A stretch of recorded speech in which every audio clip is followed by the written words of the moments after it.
one of the things that we talked about off camera was you've been kind of the evolving rendering of the project. Right? Yeah. You were saying that you had using in the past using a bunch of post effects from the asset store, but now that you'd evolved in that, maybe we could talk about that a little bit.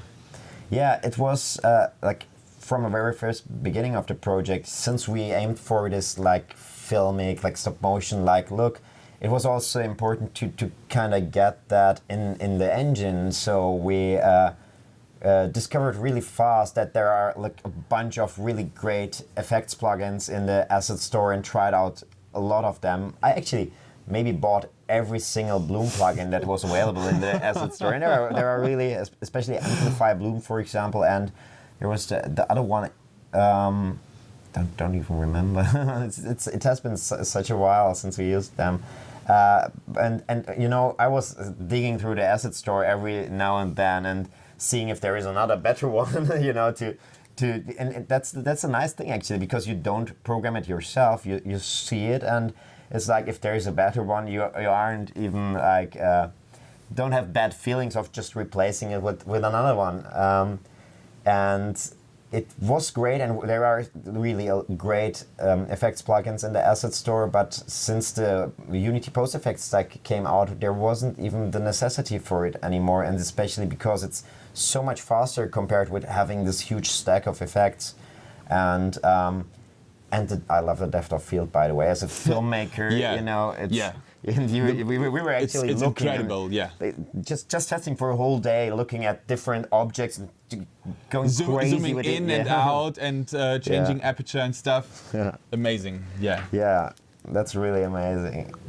Maybe if you could put in like some anamorphic depth of field thing in it's soon future, it would be even better. That's awesome. Yeah. Well, actually, I think that I know no promises, but I know that the Adam maybe is behind it. I can imagine. Yeah. Exactly. Adam Myhill, the creative cinema machine, Yeah. is very interested in creating a workflow that's welcoming to filmmakers. Yeah. Right? Yeah. So if you have this domain knowledge of filmmaking, lenses, exposure, etc., bringing that through into Unity in a way that it kind of maps one-to-one, which I love. I think is a and it's actually amazing, because I was totally in love with Cinema Machine, and I also wrote him, and I was like, by the way, it would be so amazing if there was a feature like this, and he was like, yeah, it's in the next version actually, and you can download it in 2 days. Okay, great.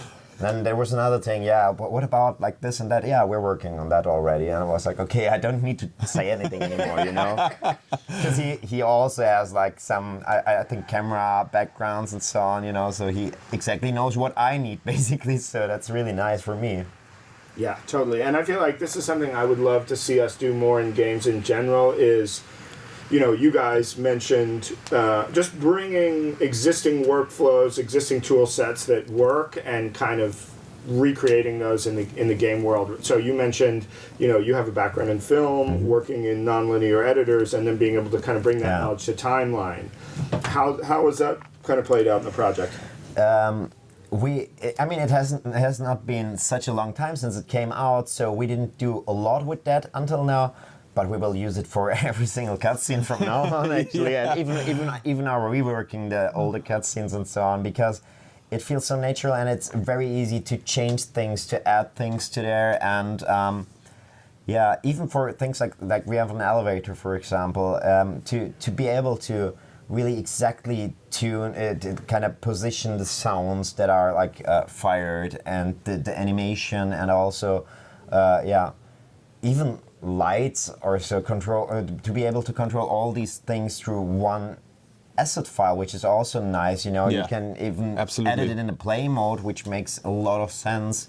And actually coming from nonlinear editing, which is already nice, and even for example Final Cut or so, like more recent versions of all these editing tools have the scrubbing, which works great, but you still have at least full HD or 4K footage, and there's a slight latency, and it's just so much fun to scrub through the Unity thing, because there's like a million frames that you can't see any delay. It's really it feels like the next thing. I actually just want to work in films from now on like this. It would be great. Well, it's interesting that you mention that, because I feel like that's something that we're starting to see a growing awareness around, right? It's just some of the potential in kind of real time, using real time as a medium for linear storytelling, right? Which of course we've had games with cutscenes, and that has become a bigger and bigger thing, but it's something that I think we're starting to see more and more, and something, as someone who's also done a little bit of filmmaking, I'm very curious to see what the kids are gonna do. Yeah. All the young broke kids, like, what are they gonna do with this? I'm super excited about it. By the way, we still have like a little more than a year to go, so anything that comes out on film, then we will definitely put it in, especially when it comes like to also like the lens things and so on. If there is like lens distortion or so, there was a lens distortion I think now, and I already tried it out.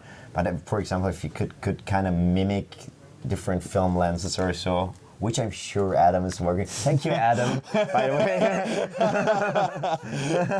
Totally.